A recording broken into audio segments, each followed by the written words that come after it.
友人のキャリーと知人のエマーソンを引き合わせる計画がようやく実現しそうです。2人ともお互いのことを聞き知っていて、会って食事したいと願っています。あなたが金曜の夜の予約を済ませ、詳細をテキストメッセージでキャリーに伝えようとした時、頭に不安がよぎりました。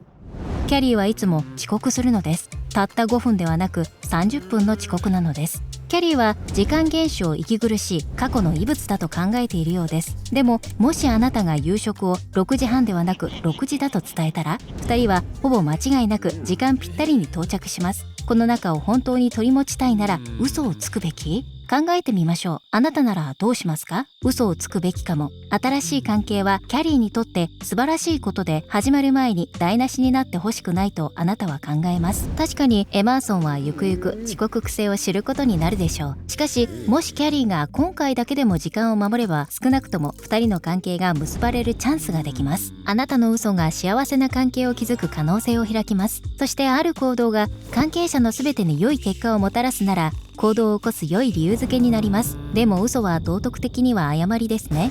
ドイツの哲学者イマヌエル・カントに端を発する絶対主義者の立場では、嘘はいかなる場合でも常に非道徳的です。つまり、嘘をつくことを禁じる道徳的ルールがあり、絶対的なルールなのです。でもあなたはそれが嘘の道徳的な重大さを誇張していると考えるかもしれません。人殺しがキャリーを追っているとしましょう。人殺しがあなたにキャリーの居所を尋ねたら、友人の命を犠牲にしても真実を言うべきだとするのはおかしなことです。こう考えてみると、絶対主義は厳しすぎるようです。対照的に功利主義の哲学者ミルは、全体の幸福を小さくする場合にのみ嘘をつくことを誤りとするでしょう。さて、ほとんどの嘘は不幸を生み出しそうです。嘘をつかれた人は間違ったことを信じ込み、間違った情報に基づいて人生を進めても大抵はうまくいきません。しかしあなたの場合を含め、嘘をつくことが全体としてさらなる幸福を生み出す状況もあるかもしれません。この場合、功利主義者は嘘をつくことが道徳的に間違ってはないと言います。道徳的な義務ですらあるかもしれません。しかし、絶対主義を極端とするなら、この立場は甘すぎると感じるかもしれません。つまり、功利主義の立場は嘘をつくことの道徳的重要さを控えめにしているのかもしれません。多くの人は嘘をつくことが正しいと考える状況ですら、後ろめたさを少し感じます。これは幸福をもたらす場合でも、嘘は本質的に不快さを伴うことを暗示しています。この場合、キャリーに嘘をつくことは不権主義の一例になるでしょう。これは相手の利益のためにその人の選択を妨げることです。その人が子供であればそれも良いでしょう。しかし、友人を不権主義的に扱うのは失礼です。キャリーに嘘をつくことは、彼ら自身の信念や価値観に基づいて状況に対応する機会を奪うことを意味するでしょう。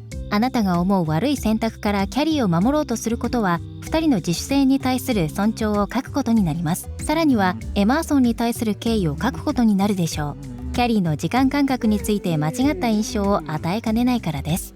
あなたなら幸福をもたらす可能性と失礼さをどう測りますか？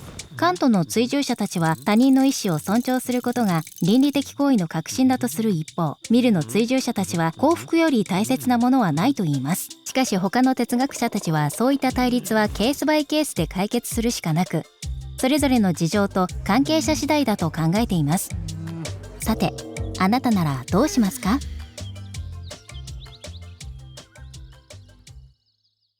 この動画を見て理由付けのスキルを磨きましょう。ぜひチャンネル登録もお願いします。道徳観の難問にうまく対処するためのツールは、思いがけない時に必要になるものです。